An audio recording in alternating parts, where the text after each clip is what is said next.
Here again, Professor Mac with you, and I am talking with Mr. Didarul Mustafa, a former student activist. I am asking him some questions about the present crisis or revolutionary pulses of Bengali people in Bangladesh. Do you think this is a all-out attempt on behalf of the students to unseat the present government, or you think it is a just demand for their security of jobs? This is one question. Second question is, why government is deliberately killing people and practically in every place possible? We were watching until yesterday. Today we cannot watch anything, but so far we have heard that almost 100 people or more than 100 people has been martyred. They are our shaheed, and their blood should not be dishonored in any way. We honor them, we pray for them, and also salute the people of Bangladesh. Now I would like to request Mr. Didarul Mustafa to talk about these issues and to reflect his mind on the ongoing situation in Bangladesh.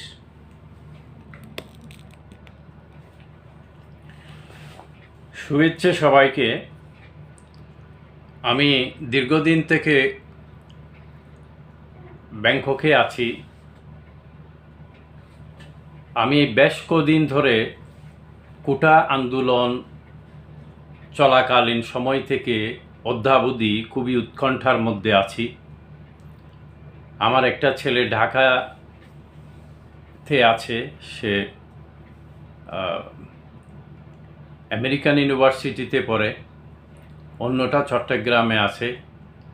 আমার ফ্যামিলিও চট্টগ্রাম, কিন্তু এই মুহূর্তে আমি কারোর সাথে যোগাযোগ করতে পারতেছি না। খুবই দুশ্চিন্তার মধ্যে আছি আমি। সরকার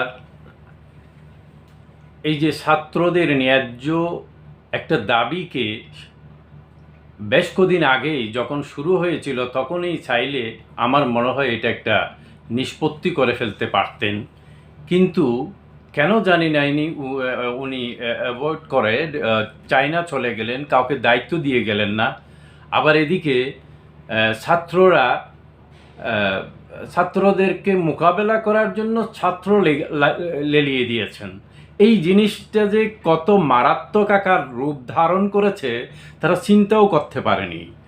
আমি এরশাদ আন্দোলন দেখেছি, ছাত্ররা যখন মাঠে নেমে যায় তাদের যে পাওয়ার, তাদের যে শক্তি, সে সম্পর্কে কোনো ক্ষমতাসীন দল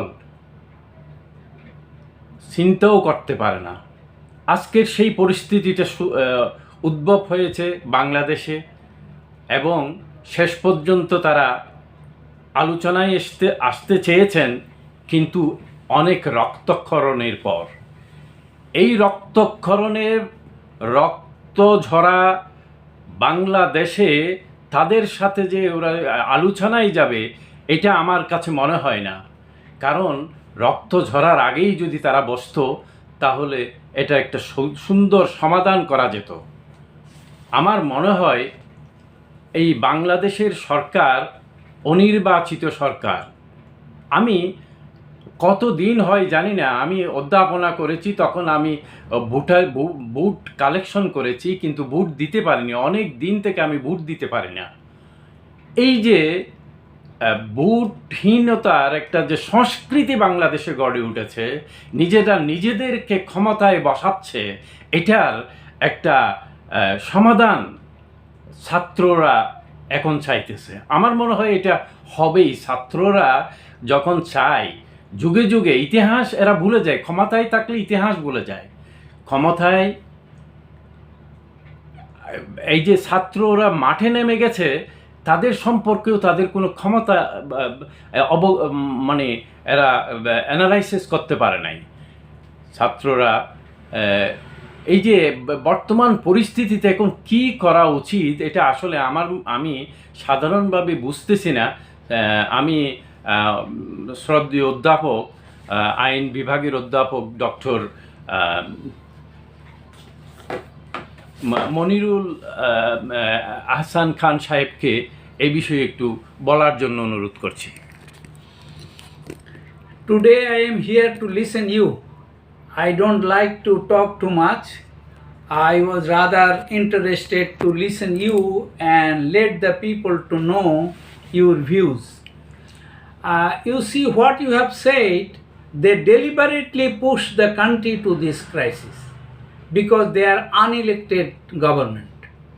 And the culture they have created for unelected government, this is a very dangerous culture in the country. So they are insensitive, they are barbaric, they are totally disrespectful to the rights of the people. And our student community's right claim to abolish the quota is a very long lasting demand on behalf of student communities around the country.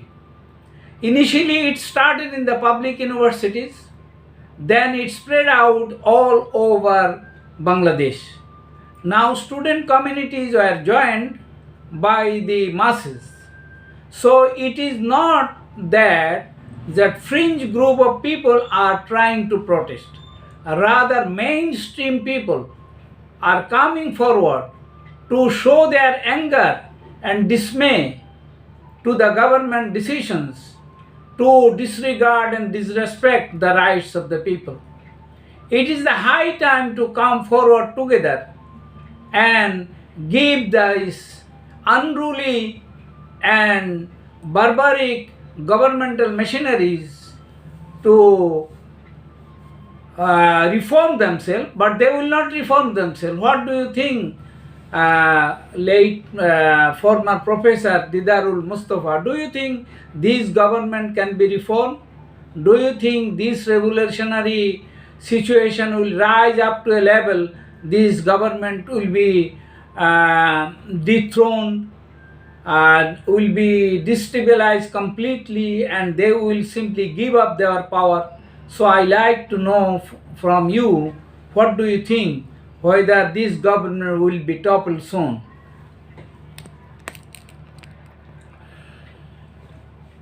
এটা এই আন্দোলনটা শুরু হয়েছিল কোটা সংস্কার দিয়ে, এখন সেই পর্যায়ে আর নেই।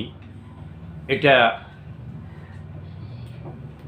সাধারণ মানুষ এখন রাস্তায় নেমে গেছে। যেই সরকার কোনো দাবি দেওয়া ছাত্রদের মানছে না, তাদের প্রতি কোনো সহানুভূতি নেই, তাদের কাছে কোনো বিচার চাওয়াটাও যুক্তিযুক্ত হবে বলে আমি মনে করি না। এখন আমার মনে হয় বাংলাদেশকে বাঁচাতে হলে, আমার দেশকে সামনের দিকে এগিয়ে নিয়ে যেতে হলে এখানে একটা নিরপেক্ষ সরকার দরকার, যে সবাইকে একত্রিত করে তাদের দাবি দেওয়া মেনে নিয়ে দেশটাকে নতুন করে গড়বে। আমি এ ব্যাপারে সুশীল সমাজ থেকে শুরু করে বাংলাদেশের দেশপ্রেমী সকল মানুষের কাছে আহ্বান জানাবো, আপনারা সবাই ছাত্রদের পক্ষে রাস্তায় নেমে আসুন এবং তাদের বিজয় ছিনিয়ে নিন। ধন্যবাদ।